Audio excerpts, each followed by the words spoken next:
Spoilers for Deltarune chapters 1 to 4 are in this video, you have been warned. After Deltarune chapter 4, we have been left with so many questions and we don't even have nearly enough time to address all of them. When going through Susie's dark world we see a prophecy saying, the second hero, with hope crossed on her heart. And then we later see another prophecy saying, love finds its way to the girl.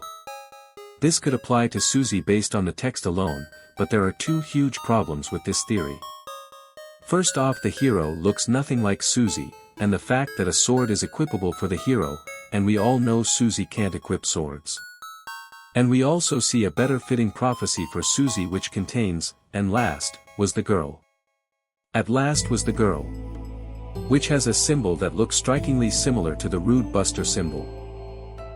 Plus the second hero looks a lot like Noelle, and people have brought Noelle to chapter 4 and two swords are equipable for her, the black shard, and the jingle blade. So the second hero looks like it could be Noelle, but why is it Noelle? To answer this question, we are first going to need to address the prophecy first. Also in the love finds its way to the girl prophecy, it shows a human heart. I believe this love could actually be referring to LV in Undertale. The weird route is all about getting stronger, and this could refer to the route. And in chapter 3 to get the shadow mantle, you have to kill enemies to increase your LV, clearly referring to Undertale. Also the route was supposed to show Snowgrave because chapters 2 to 3 were supposed to be released together. And that was supposed to be the intended way of finding out the weird route, before data miners leaked the route. And Susie seems to be a fate changer, changing the fate of the original prophecy, due to Jerson mentioning how she has the power to change her fate, and also Ralse mentioning she was supposed to wear ribbons, even though ribbons are unequipable on Susie. The Deltarune symbol also has wings that is supposed to represent the angel, and in chapter 2 most of the Addisons and Spamton refer to Noelle as the angel. In the weird route ending, you get a phone call from Carol saying Noelle would like to go to the festival with you. Presumably in the normal route you only go with Susie or you go with both of them, maybe even Birdley, but I digress. But it seems that clearly Noelle is almost being treated as a puppet by Chris, and will be involved more and more in later chapters.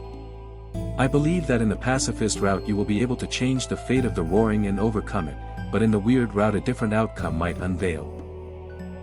The weird route is getting more and more opportunities to abort, which makes it seem like the game is almost telling you to stop every step of the way, which means a tragic tale is almost determined.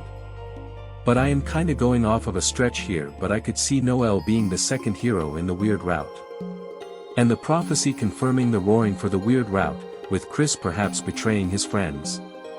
For example, in board 3 in the secret game, you can see Chris killing his friends. The whole secret boards were clearly supposed to show the weird route. And maybe Chris uses Noelle to ensure the roaring happens after Chris eliminates his friends. In conclusion, Noelle is the second hero, and the prophecy is supposed to show the events of the weird route.